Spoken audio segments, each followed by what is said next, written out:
My husband walked out on me after my brother convinced him I was cheating, and the truth shattered my family. Can you imagine waking up one day, thinking your life is stable, only for your husband to throw divorce papers across the table, accusing you of something so monstrous you can barely comprehend it? And then the absolute gut punch. He tells you your own brother, his best friend, is his proof. My entire world imploded that day, shattered by a lie I never even knew existed. My wedding ring, for way longer than it deserved, just lived in a little dish by my kitchen sink. Right there, next to a worn-out sponge and a half-empty bottle of generic soap, like it was just another piece of clutter I kept forgetting to deal with. And every single time I washed my hands, I felt that tiny, sharp punch in the chest, that feeling that screamed my life had completely veered off script, and I still had absolutely no idea what to do with any of it. I used to tell myself, tomorrow I'll move it. I'll finally put it in a drawer or sell it or throw it in a river, or whatever people in movies do. But then I'd make coffee, go to work, answer emails, stare at my phone, and suddenly it was midnight, and that ring was still there, shining back at me like a really bad joke. My name is Kendra. I got married when I was 23, which sounded so incredibly adult back then. Now, it just feels like I was a kid playing dress-up, cosplaying as a grown woman in an expensive gown I absolutely could not afford. I'd been with my college boyfriend for 3 years.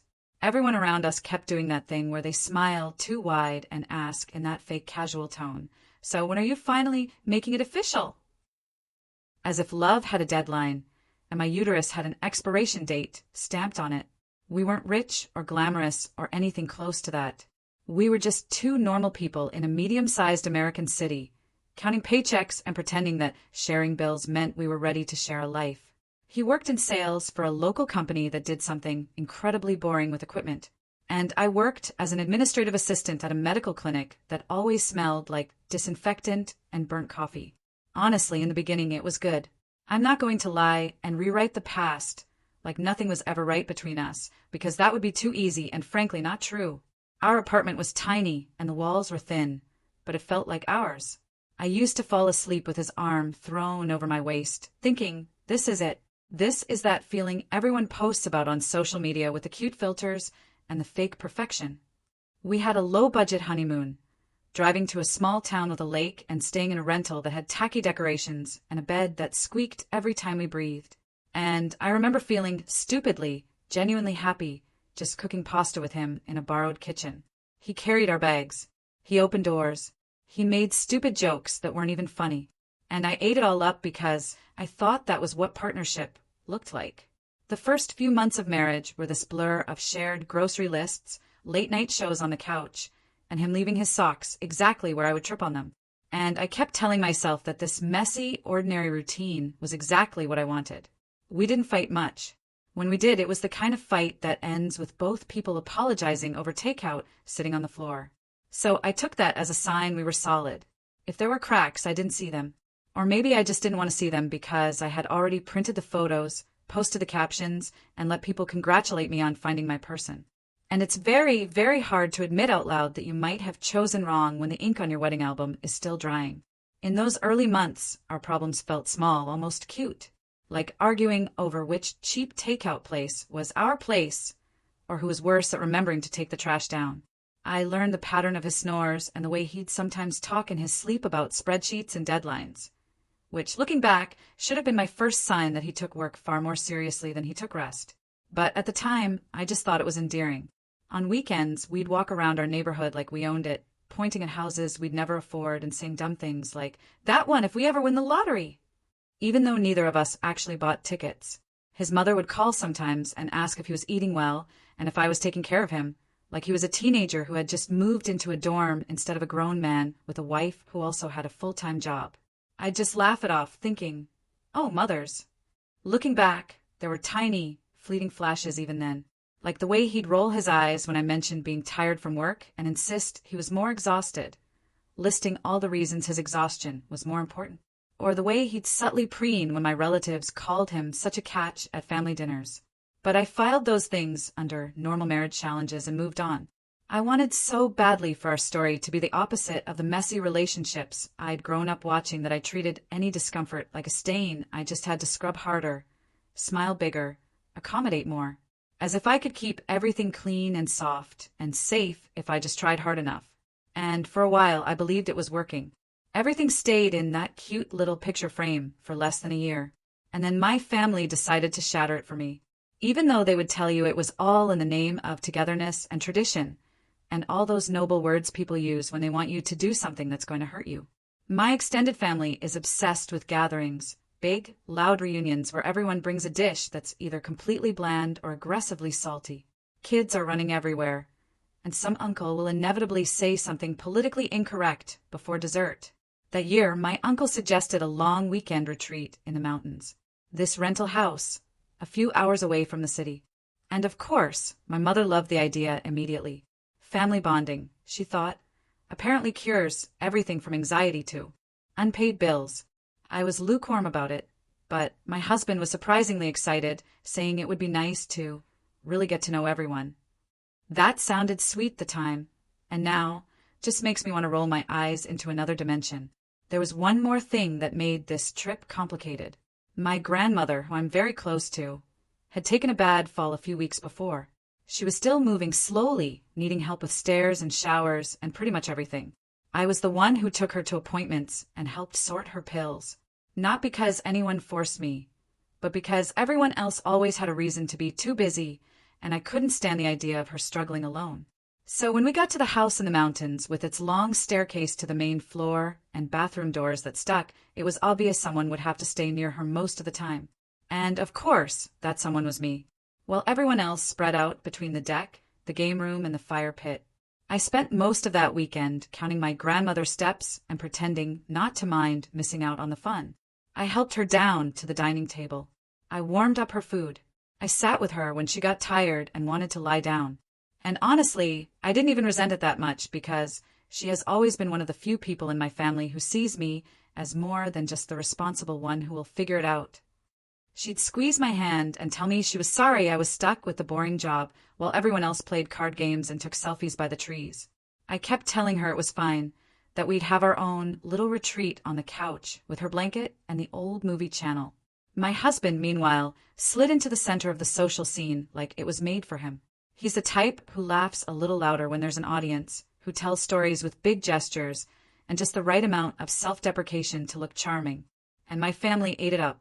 I'd glance through doorways and see him at the kitchen island with my cousins, leaning in, smiling, tapping his fingers on the counter, as if he'd lived in that house his whole life. Every time I walked by, carrying my grandmother's water bottle or helping her with her sweater, I saw him with a different cluster of relatives.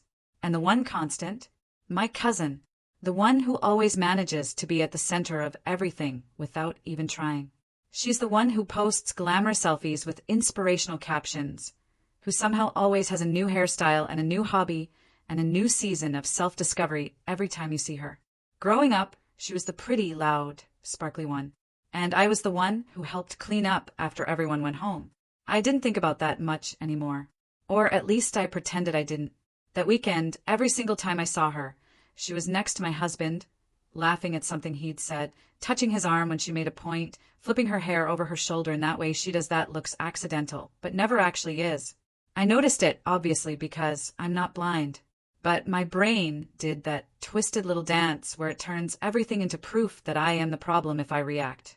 I told myself I was being paranoid, that she's like that with everyone, and that he's just friendly, and that I was exhausted and overly sensitive because I'd barely slept and my back hurt from lifting my grandmother.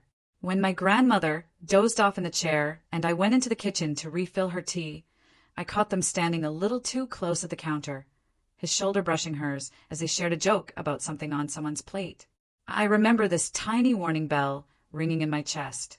I shut it off instantly, plastered a smile on my face, and asked if anyone wanted anything from the fridge, because ignoring discomfort is kind of my specialty. We went home after that weekend, and I told myself it had been fine. My grandmother got home safely. My mother was happy with her family photos. My husband said he'd enjoyed it, which made me feel weirdly proud, as if I had hosted the whole thing personally. If there was a shift between us, it was so small at first that I could blame it on the usual suspects. Work stress, fatigue, the general heaviness of adult life.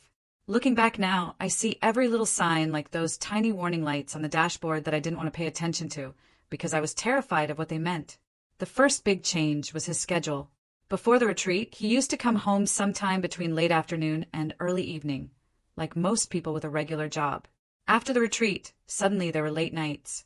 At first, it was 1 or 2 nights a week where he texted me saying that some big project had gone sideways and they needed all hands. I believed him because why wouldn't I? Then it turned into 3 nights, then 4. And then I realized there was an entire week where he came home after I was already in bed more than once. He brought home the stress with him, too. Or at least, that's what it looked like. He dropped his bag more heavily by the door. He rubbed his eyes a lot. He answered my questions with half sentences, and he started wearing that permanent frown he used to make fun of on his old boss. The version of him that used to ask about my day and listen to my stories about the weird patients at the clinic disappeared. In his place, I got this man who seemed constantly irritated and tired, and just slightly annoyed by my presence. When I tried to ask if everything was okay at work, he'd shrug and say I wouldn't understand the pressure, which was a fun way of calling me dumb without using the actual word. Then there was the phone. You know how couples get lazy with their phones after a while, leaving them on cushions and tables, trusting each other not to care? That was us, all through the years we were dating. His phone used to be just another object on the coffee table, screen lighting up randomly with group chats and sports alerts. One night, a few weeks after the retreat, I walked into the living room and saw him change the settings on his screen. And when I sat down, he flipped the phone face down on his leg like it was nothing. I joked about him hiding his game scores from me, and he laughed in this stiff way and said the company had told him to put a lock code on their phones because of some confidential emails. He made it sound so boring that I almost fell asleep halfway through the explanation. And that was the point, obviously. From that night on, the phone was never left unattended, never face up, never out of his pocket for long. If I walked into a room, he'd tilt it away or lock it so fast it was almost comical. And every time I noticed it and told myself not to be that wife who snoops and accuses. Our intimacy took a hit, too. And I'm not just talking about the bedroom. He stopped reaching for my hand on the couch. He stopped kissing me absent-mindedly when he walked by me in the kitchen. He started sitting in a separate armchair instead of beside me. And the air between us felt different, heavier, like we were both holding our breath all the time. When we did end up in bed together, it felt mechanical, rushed, like he was checking something off a list instead of being present. I'd lie awake afterward, staring at the ceiling, wondering what exactly had shifted and why I felt like a guest in my own marriage. I tried to rationalize it for a while. I told myself that marriages go through phases, that the first year is an adjustment, that maybe we were both just tired adults with bills and aches and too much screen time. I blamed myself in all the classic ways. Maybe I had gained weight. Maybe I was nagging too much. Maybe I was too distracted by work and my grandmother. Maybe my mood had changed since the retreat and I hadn't noticed. That's the fun thing about being a woman who has been raised to keep the peace. You'll twist yourself into a pretzel before you admit someone else might be the problem. Eventually, my confusion and anxiety got too loud to keep inside my own head. So, I did what any functioning adult does. I unloaded on a friend. She's a coworker from the clinic who has seen me cry in the break room more than once. So she had already earned the right to hear the Messier versions of my life. We were sitting in her car one evening after a long shift, eating fries from a paper bag and trying to avoid going home. I told her everything. From the retreat to the late nights to the phone to the way I felt like I was living with a roommate who occasionally brushed against me by accident. She listened quietly at first, letting me word vomit all my fears and justifications. When I finally ran out of excuses and breath at the same time, she sighed and said the words I had been dodging in my head for weeks. She said she thought he might be seeing someone else. I laughed when she said it, this ugly, too loud laugh because it sounded so dramatic. I insisted there was no way, that he wasn't that kind of person, that we had just gotten married, that he would never risk our life over some random fling. She raised an eyebrow and asked me if I was listening to myself, because everything I had just described sounded like a textbook case of someone shifting their emotional and physical energy somewhere else. I went home that night with her voice in my head and this tight knot in my stomach. I told myself I was being ridiculous, that I had been watching too many infidelity videos online, that I needed to take a deep breath and communicate like an adult. So, when he came home later than usual, smelling like a mix of cheap cologne and something I couldn't identify, I decided I would talk calmly, ask direct questions, and not cry. That plan lasted maybe 2 minutes. I waited until he had dropped his bag and taken off his shoes. Then I followed him into the kitchen and said we needed to talk.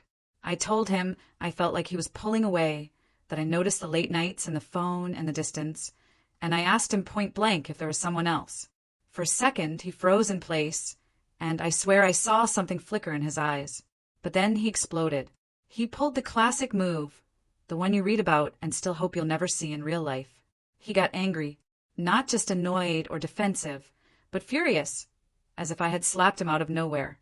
He started pacing the kitchen, raising his voice, accusing me of not trusting him, of making everything about myself, of never appreciating how hard he was working. He said I had no idea what kind of pressure he was under at work, that I spent my days sitting at a desk while he carried the financial weight of our future, which was actually hilarious because our salaries were almost the same. Every time I tried to interrupt and say I wasn't attacking him, just asking, he got louder, twisting my words until I started apologizing out of pure habit. It's embarrassing to admit, but within 10 minutes, I had gone from confronting him about possible cheating to saying I was sorry for doubting him and promising to be more supportive. He stormed off to take a shower without touching me, slammed the bathroom door, and I stood there in the kitchen, shaking, holding on to the counter, wondering how I had ended up as the villain in my own fear. The next few days were a special kind of hell. He gave me the cold shoulder in that passive-aggressive way where he answered questions with one word, scrolled on his phone while I talked, and acted offended every time I tried to bridge the gap. I kept replaying the fight in my head, questioning every sentence I had said, wondering if I had been too harsh, if maybe I should have waited, if there was a better way to bring it up. I walked on eggshells, cooked his favorite meals, tried to be extra cheerful, and he stayed closed off, which made me feel like a needy, paranoid mess. For a minute there, I almost convinced myself that I had imagined the whole thing. That version of reality lasted exactly 1 week. It was a Friday night, and I was at home in pajama pants and an old college sweatshirt, eating cereal on the couch because I was too tired to cook. My phone buzzed with a string of messages from that same friend from work. The first one just said my name with way too many letters and a nervous emoji, which is never a good sign. Then there was, "Where is your husband supposed to be right now?" followed by, "Please tell me he is not working late." I felt my heart start pounding in my ears as I typed back that he had said he was at the office dealing with some urgent project. She replied that she was at a place across town with some friends, a bar that turned into a dance floor later in the night, and she had just seen someone who looked exactly like him. Actually, she corrected herself. She had just seen him because when she moved closer, there was no doubt. She could see his face, his haircut, the way he moved when he laughed. And on top of that, he wasn't alone. She told me she had watched him for a few minutes, to be sure, before texting. And in that very short time, he had wrapped his arms around a woman and kissed her like they didn't care who was watching. I remember my whole body going cold, even though I was sitting under a blanket. My first instinct was to defend him, to say maybe it was a coworker and maybe they were just dancing and maybe she was overreacting. I typed that and deleted it 3 times before I finally sent, "Can you please send me a picture?" It took less than a minute for my screen to light up with a photo. It was slightly blurry, like it had been taken quickly from across the room, but it was clear enough. There he was, my husband, with his hands on a woman's waist, their mouths pressed together in a way that was definitely not friendly. My eyes went straight to the woman, obviously because part of my brain was still begging for this to be some horrible misunderstanding. And that's when I felt this second wave of nausea roll over me, even in that dim lighting. And from that distance, I recognized her. The hair, the curve of her shoulder, the way she tilted her head. She was wearing a dress I had seen earlier on her page on that social media app. The same exact one she had posed in by her bathroom mirror with a caption about self-love and new chapters. It was my cousin. I stared at the picture so long that the screen went dark and I had to tap it again. My friend sent a follow-up message saying she could take a short video if I needed more proof. And I said yes because apparently I wanted to make sure my heart was completely shredded in high definition. The video came through a few moments later, and there was no room left for doubt. He was kissing my cousin. She was kissing him back. And they were laughing into each other's faces like they had never heard of consequences. I wish I could tell you I reacted in a dignified, movie-worthy way. But I sat there, paralyzed for a while, clutching my phone like it might explode. And then I put the bowl of cereal down so hard that milk splashed over the edge and onto the coffee table. My first coherent thought was that I had to confront him, but I had no idea how to breathe, much less form words. I felt stupid, betrayed, and honestly ridiculous for having apologized to him a week earlier for daring to suspect anything at all. He came home later that night like nothing was wrong, which somehow managed to make it all worse. The door opened, his keys jingled, his shoes scraped against the floor, and I sat at the table waiting. The video paused on my screen, my hand shaking so much I had to grip the edge of the chair. He walked into the kitchen, opened the fridge, and started to ask if we had any leftovers. And that's when I hit play and turned the volume up, just enough for him to hear his own laugh echoing in our quiet apartment. He froze. For a long second, he stared at the phone in my hand, watching himself on the screen with her, and I saw the exact moment when whatever story he had prepared melted off his face. There was this weird flicker, like he considered denying it for half a breath. Then he exhaled and said, very calmly, that he guessed we needed to talk. I expected tears or apologies, or at least some half-hearted attempt to spin it. But he went straight into honesty in the worst way. He admitted it.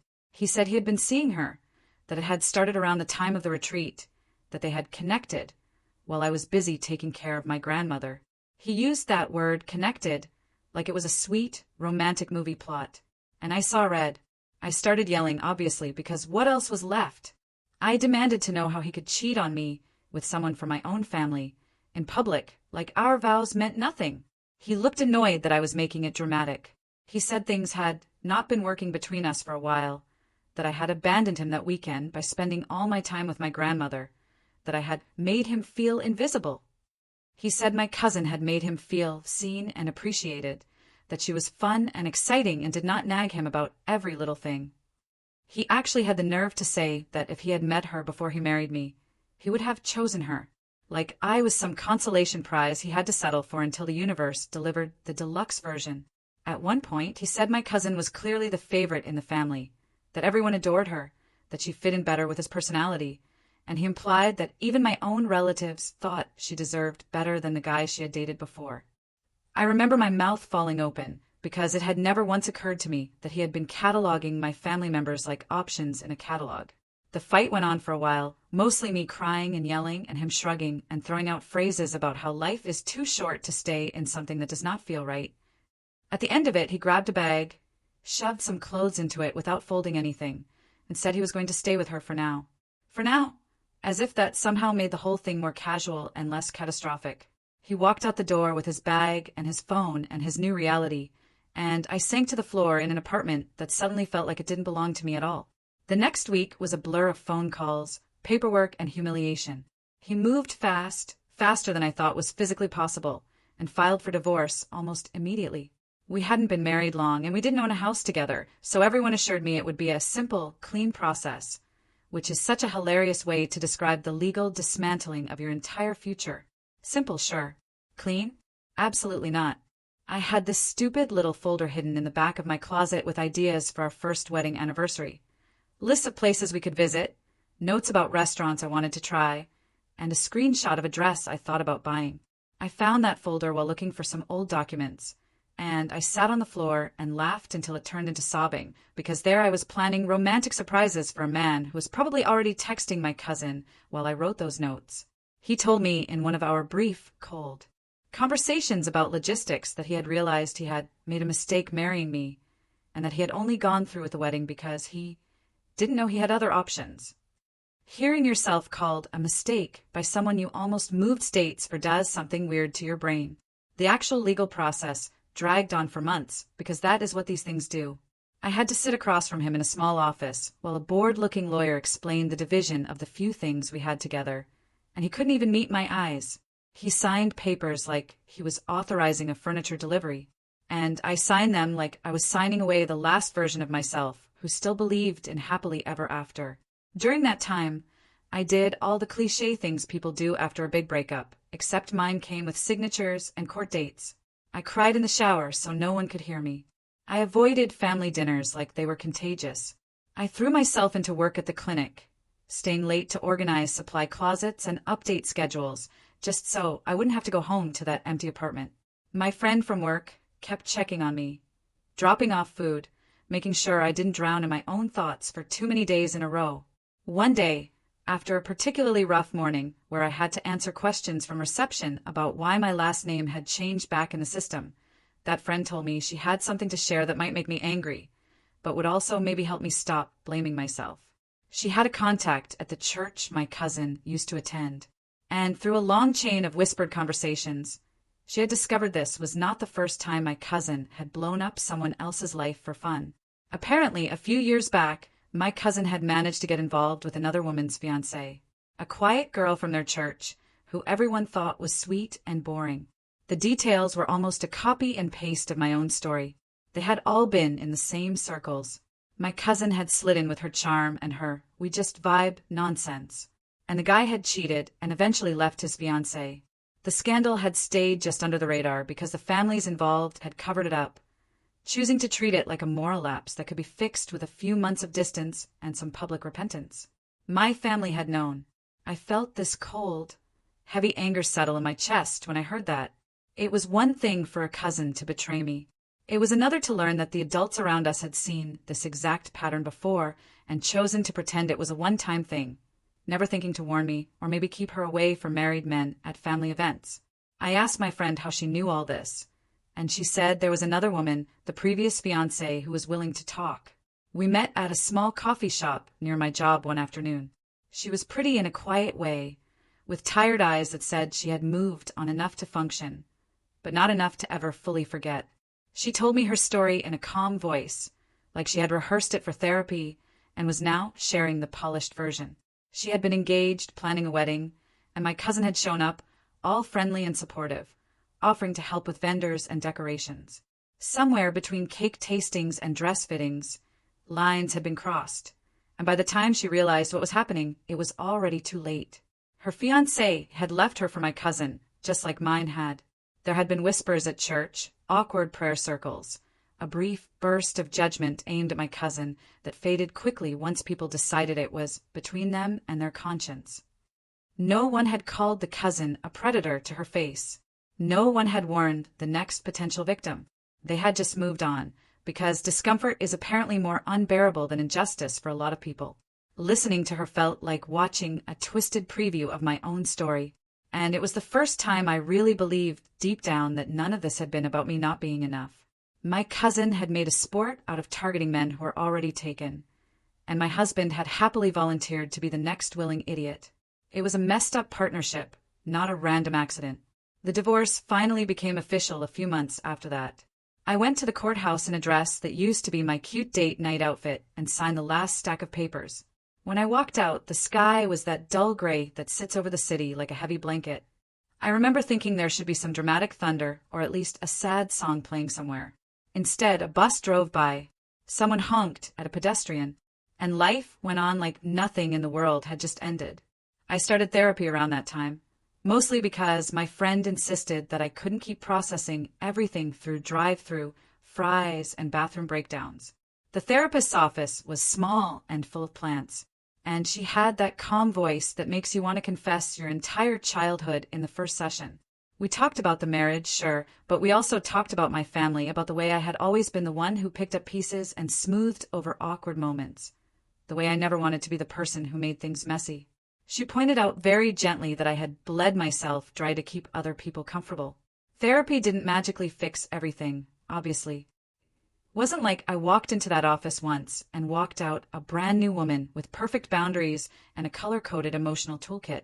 It was more like I dragged myself there week after week and slowly peeled back layers I didn't even know were there, like realizing how much of my personality had been built around keeping the temperature in every room neutral so no one would blow up.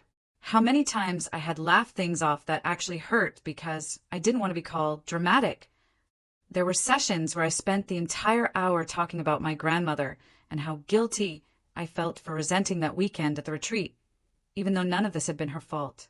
And other sessions where I circled around the same sentence for what felt like forever, trying to say out loud that maybe I had been a good wife and he had still chosen to leave. My therapist would ask simple-sounding questions that landed like punches. Things like, what would you say to a friend who told you this story? Or, When did you first learn that your feelings were less important than keeping the peace? And I would sit there on that worn-out couch with a box of tissues between us, realizing that I didn't actually know how to answer without blaming myself. Outside those walls, life kept moving in its boring, relentless way. I still had to clock in at the clinic, smile at patients who complained about wait times, chase down signatures from doctors who treated administrative staff like we were background noise, pretend I was fine when someone asked casually how married life was, and I had to say, actually, we're not together anymore, and watch their face do that awkward sympathy twist.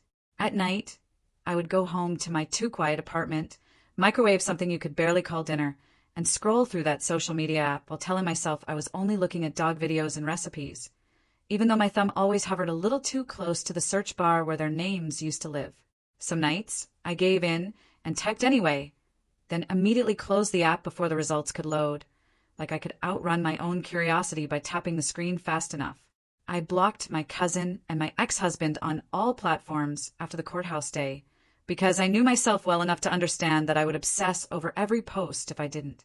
For a while it worked. My feed became puppies, recipes, and random memes again, and I let myself breathe. Then, one afternoon months later, a mutual cousin texted me a screenshot I hadn't asked for.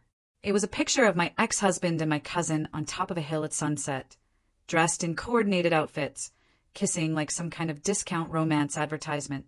The caption was about finally finding the right person and trusting the timing of your life, which was rich, considering their timing involved other people's broken homes. There were hearts and congratulations in the comments, and one of my aunts had written something about how love always wins, which almost made me throw my phone across the room. Even though I had tried to block everything, the algorithm still found ways to sneak them in through tags and mutuals. So I had to do a second round of digital cleanup, muting, blocking, and unfollowing anyone who insisted on reposting their love story. It felt petty and dramatic, but every time I saw their faces, my body reacted like I was back in that kitchen with the video playing on my phone. Just when I thought the worst parts were behind me, my mother called me on a random afternoon and asked if I had checked my mail. Not my email, my actual physical mailbox, which is never a good sign. I told her I hadn't, and she got weirdly quiet and said I should, because something had arrived from my cousin. My stomach dropped. I went down to the lobby of my building, opened the little metal door with my number on it, and there it was. A thick, cream-colored envelope with my name written in fancy calligraphy. I didn't even have to open it to know what it was, but I did anyway, hands shaking so hard I ripped the side instead of the top. Inside, there was an invitation to their wedding, printed on heavy paper with flowers and cursive fonts, announcing their union in some poetic language that made me want to vomit. They were getting married at a property owned by someone from his side of the family. A big, rustic-style thing with a yard and lights, and all the usual decorations you scroll past online. The wording made it sound like a fairy tale. There was even a line about how sometimes the right path finds you after unexpected turns, which is such a dramatic way to say, we blew up a marriage and decided to throw a party about it. Along with the invitation came the usual chorus of family voices. Some cousins messaged me to say they were sorry I had gotten the invite, that they couldn't believe she had the nerve to send it, that they thought it was insensitive. Others tried the neutral route, saying things like, maybe she is trying to extend an olive branch, or it would be nice if everyone could move on and be mature. My mother called it an opportunity for healing, as if I should be grateful to be offered a seat at the table where my ex-husband and my cousin would celebrate being soulmates. I knew I was not going. Obviously, that part was not even up for debate. What I didn't know at first was that I was going to do something else instead. That idea came slowly, like a storm forming on the horizon. And even when it was fully formed, I still had a moment where I thought, asterisk, I am not this person. I don't make scenes, asterisk, but the thing about being pushed around in silence for long enough is that eventually there's a breaking point where you stop caring about how it looks and start caring about what is true.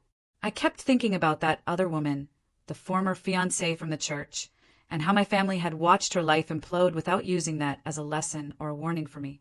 I thought about my grandmother's apologetic eyes when she told me on the phone that she loved me, but she was too old to handle more drama, that she would probably attend the wedding just to keep the peace.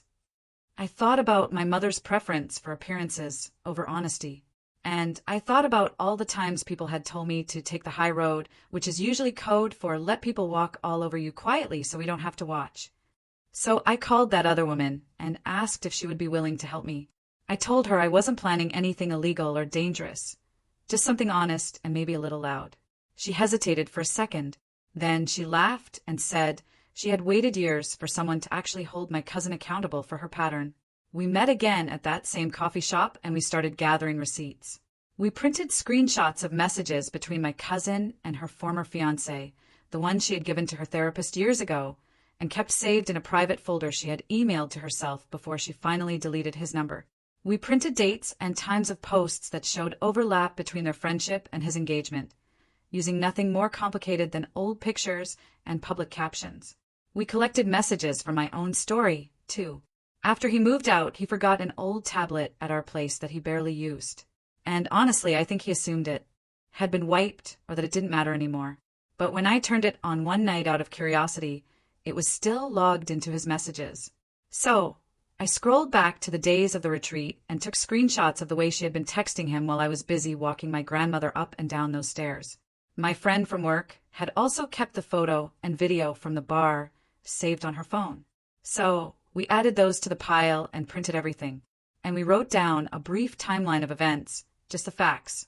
I put everything into neat folders because apparently my inner administrative assistant never sleeps, even when I'm planning emotional chaos.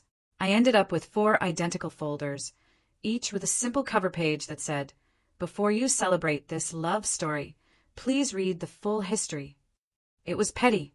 It was dramatic. It was also, in my opinion, overdue. The day of the wedding arrived, humid and cloudy. One of those days where your hair refuses to cooperate and the air feels heavy. I didn't go to the ceremony, obviously.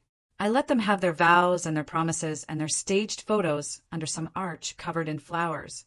I waited until later, until the reception, when people would have loosened up their collars and poured more drinks, and when the happy couple would be too busy basking in attention to notice me slip in. The reception was in the large yard behind the house, with round tables covered in white cloths, strings of lights hanging overhead, and a small stage for the band in the corner. I parked a little down the road, took a deep breath, grabbed my bag with the folders inside, and walked in like I belonged there. Because technically I did. I'm family, remember? No one stopped me. For a few minutes, I just observed. My cousin was in a fitted dress that looked like it had been chosen specifically to make everyone stare. My ex-husband was in a suit that didn't suit him as well as he thought it did, laughing with his friends, holding her waist like she was the trophy he had always wanted. People were eating, drinking, taking pictures, posting them to that app with captions about true love. And finally, I spotted 4 people I knew I needed on my side if this was going to land the way I wanted. His mother, who had always treated me like a temporary guest in her son's life. The officiant, who had performed our ceremony and had just performed theirs. The aunt who spreads news in the family faster than any online feed ever could. And the woman my cousin had begged to be her maid of honor, who I knew secretly had doubts, but never felt allowed to say them out loud. I walked up to each of them in turn, handed them a folder, and said something vague but direct, like, "I thought you might want to see this," or, "Please read this before you say anything tonight." They looked confused, but took them. I didn't explain further because I wanted the pages to do the talking. Then I walked toward the little setup where the band and the microphone were. I could have just left it at the folders, honestly. But the more I watched them clink glasses and pose, the more I felt my spine straighten. So when I saw that they were about to start the toasts and the DJ was literally handing the microphone around to whoever wanted to say something, I just slipped into the line of people waiting, stepped up to the person handling the music, and asked if I could say a few words. He nodded without even asking who I was, probably assuming I was just another cousin running late with a speech. My voice shook a little when I started talking, but by then it was too late to back out without making it even weirder, so I kept going. The chatter around the yard quieted slowly, like a wave pulling back from shore. My cousin's smile faltered when she saw me, and my ex-husband's face went pale in that way that is almost funny if you're not too busy trying not to pass out yourself. I could have made a speech full of insults, but that's not what I did. I took a breath and said that I wasn't there to stop their wedding or beg anyone to take sides, because those ships had sailed. I said I was there because a lot of people in our families like to talk about truth and integrity and doing the right thing. And yet, somehow, whenever my cousin's behavior hurt someone, everyone chose silence. I held up one of the folders, and said that before they all raised their glasses to celebrate this love story, they deserve to know that it was built on 2 broken engagements, a broken marriage, and a pattern of chasing people who were already committed to someone else. While I spoke, I could see pages turning at different tables. His mother's face went from confusion to horror as she read messages from my cousin, bragging about how easy it had been to get him alone during the retreat. The officiant tightened his jaw as he saw screenshots from years earlier where my cousin had written to that other woman's fiancé about how their connection was too special to ignore, even though he was already taken. My aunt's eyes widened and then narrowed, and I could practically hear the family group chats forming in her head. I kept my voice as steady as I could and walked them through the timeline. I mentioned that while I was helping my grandmother walk up and down those stairs, my husband and my cousin had been sending each other flirty messages from separate rooms. I mentioned that 3 days after that retreat, they had made plans to hang out alone, and that by the time I confronted him about his late nights, they were already meeting up behind my back. I mentioned the previous fiancé's story, too, without using her name. Just enough detail so people would understand this was not a one-off mistake, but a consistent pattern of blowing up other people's lives for fun. My cousin tried to interrupt a few times, yelling that I was crazy and obsessed, but it's hard to dismiss printed evidence that is literally sitting in people's hands.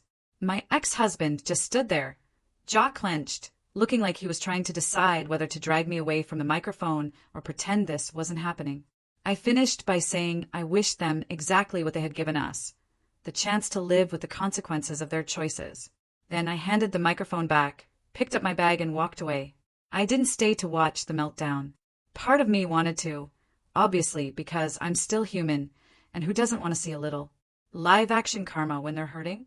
But my legs were shaking and my heart was pounding so hard I could taste it. So I left. I made it to my car, closed the door, and then finally let myself cry. Not the weak, quiet tears I had been shedding in bathrooms for months, but the big, ugly sobs that leave you gasping for air. You'd think that after a stunt like that, my family would either cut me off completely or crown me their new patron saint of honesty. Instead, they did what families always do when confronted with mess. They scheduled a meal. Within a week, my mother had organized a Sunday lunch at her house, inviting me, my father, a few aunts and uncles, and my grandmother, so we could talk about what happened like adults. The way she said adults made it sound like I had been a toddler throwing food instead of a woman reading aloud from receipts. I went because I was tired of guessing where everyone stood. The house smelled like roasted meat and anxiety when I walked in. My mother hugged me stiffly, like I was a guest she didn't know what to do with. My father patted my back and avoided eye contact. We all sat around the table, plates piled high, and for a few minutes, everyone talked about weather and random shows like nothing had happened, which almost made me laugh. Eventually, my mother cleared her throat and said we needed to address the situation. She said she understood that I was hurt, that no one blamed me for feeling upset, but that what I had done at the wedding had been a lot. She kept using words like spectacle and scene, like my biggest crime was embarrassing people, not exposing ongoing behavior. One of my uncles chimed in about how airing family problems in public was never wise. And an aunt nodded, so hard I thought her head would fall off. I listened to all of it, letting it swirl around me like static, until my grandmother let out this tiny sigh and said very quietly that she should have spoken up sooner. Everyone turned to her, like she had suddenly started speaking another language. She looked at me with tears in her eyes and said that she remembered the church fiancé situation, that she had known my cousin had gone after someone else's man before, and that she had wanted to warn me when she started seeing my husband cozy up to her at family events. She had been told not to. Apparently, there had been a whole conversation years ago among the older relatives about how my cousin was going through a phase, and that labeling her as some kind of predator would ruin her chance to change. They had decided as a group that the best thing to do was encourage her to do better, not bring up the past, and absolutely not tell younger women to be careful around her, because that would be unfair. My grandmother had disagreed, quietly but gone along with it, and now here we were. Hearing that was like being punched in the chest and hugged at the same time. I was glad to know I wasn't crazy for thinking there was a pattern, but I was furious that the people who were supposed to protect me had chosen to protect her reputation instead. I looked at my mother and asked if she had known too, and the silence that followed was my answer. She did the whole, "we didn't think it would happen again" speech, saying they truly believed my cousin had learned from her past mistakes and that they didn't want to stigmatize her forever. I asked if anyone had considered that by not saying anything, they were practically handing her new victims wrapped in trust. The room got very quiet. Someone muttered something about forgiveness and moving on, and I felt something inside me snap. I told them very clearly that I was done being the reasonable one. I said I was done carrying the burden of keeping everyone comfortable while they ignored actions that kept hurting people. I told them I would no longer attend any event where my cousin was present, that I didn't want to hear about her, that I was not interested in being in the same room as my ex-husband ever again. Of course, someone tried the guilt trip, saying that family is family and life is short. And did I really want to hold on to anger like that? I said my anger had kept me alive on nights when I wanted to disappear, and that until they understood that there was not much more to say. My grandmother squeezed my hand under the table. My father stared at his plate, and my mother looked like she wanted to argue, but didn't have the right words. I finished my food, thanked my grandmother for cooking, and left. In the months that followed, I built a new routine that was mine alone. I moved out of the apartment I had shared with my ex-husband because the walls felt haunted by our arguments and his lies. I found a smaller place on a quieter street with creaky floors and bad insulation, but every object in it belonged to me and me alone. I bought mismatched furniture from online listings, painted one wall a color that made me happy, and cried the first night I slept there because it was the first time in a long time I felt safe in my own bed. At work, I kept my head down and did my job. But eventually, the clinic manager pulled me into her office and told me she had noticed how I had held everything together, even while my personal life was a mess. She said they were restructuring some roles and asked if I would be interested in stepping up into a coordinator position, which would come with more responsibility and a small raise. It wasn't a fairy tale rescue, but it felt like proof that I could build something solid that had nothing to do with being someone's wife or someone's daughter. Therapy became my standing weekly appointment, a place where I didn't have to be the strong one or the forgiving one. We talked about boundaries, a word I had always thought sounded cheesy until I realized I had lived most of my life without any. I learned how to say no without writing a 3-paragraph explanation afterwards. I learned how to sit with uncomfortable feelings without rushing to smooth them away. I learned how to admit that I was still angry and hurt without apologizing for it every 5 minutes. Every once in a while, gossip filtered back to me about my ex-husband and my cousin. Apparently, their marriage was not the picture-perfect story they had sold online. There were rumors of screaming matches that neighbors could hear through the thin walls of their rental, of him losing his job after too many emergency days off, of her complaining that he wasn't the spontaneous, fun guy she thought she had stolen away. I would be lying if I said that hearing that didn't bring a small, petty smile to my face sometimes. But the satisfaction was shorter and quieter than I imagined it would be. Mostly, I felt relief that I was no longer inside that chaos. My relationship with my family shifted, but did not completely dissolve. I saw my parents less, visited my grandmother more, and kept a mental list of topics I refused to entertain. When someone tried to bring up my cousin at a holiday event, I would get up and refill my drink or change the subject or simply say, "I am not talking about her," and let the silence do the rest. A few relatives respected that, others didn't, but their opinions started to matter less, and less as my life filled with people who actually showed up for me. The fallout from the wedding stunt didn't happen all at once in some big cinematic wave. It was more like these little ripples that kept showing up in weird places. There was the aunt who pulled me aside in the grocery store a few weeks later, right between the cereal and the canned soup, and said in this low voice that she was sorry for how harsh she had sounded at the lunch, that she had been embarrassed and scared and defaulted to defending the side of the family that made the most noise, but that when she read every page in that folder at home, she had sat at her kitchen table and cried.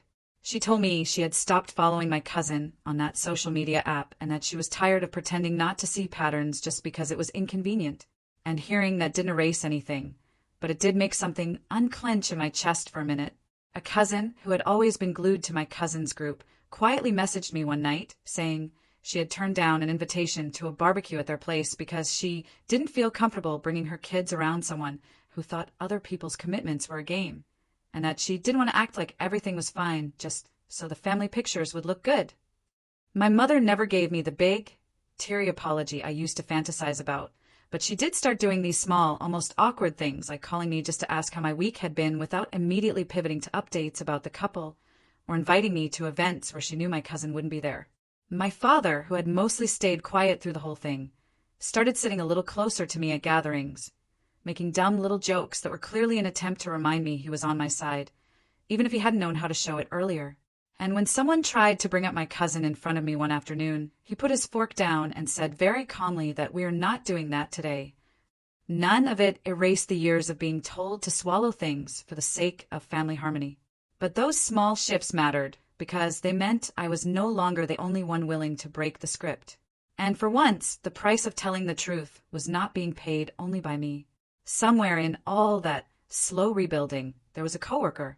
A quietly funny guy who worked in another department and had a habit of leaving little sticky notes with jokes on the coffee machine. He knew enough about my situation to be cautious, and he never pushed, just kept being kind in that consistent, unflashy way that sneaks up on you. One day, after months of sharing small talk and the occasional lunch break, he asked if I would ever be open to grabbing dinner outside of work with no pressure and no expectations. The old version of me might have overthought it into oblivion, but the new, bruised, slowly healing version took a breath and said yes, with a clear caveat that I was not anywhere near ready for anything serious. He said that was fine, that he just liked my company, and thought it would be nice to talk without the time clock running. On our first dinner, I kept waiting for some red flag to jump out, some sign that he was secretly a chaos magnet. And when the check came, the only thing I had noticed was that he listened when I talked and didn't flinch when I made a dark joke about wedding invitations. I don't know where that story will go yet. And honestly, I'm okay with that.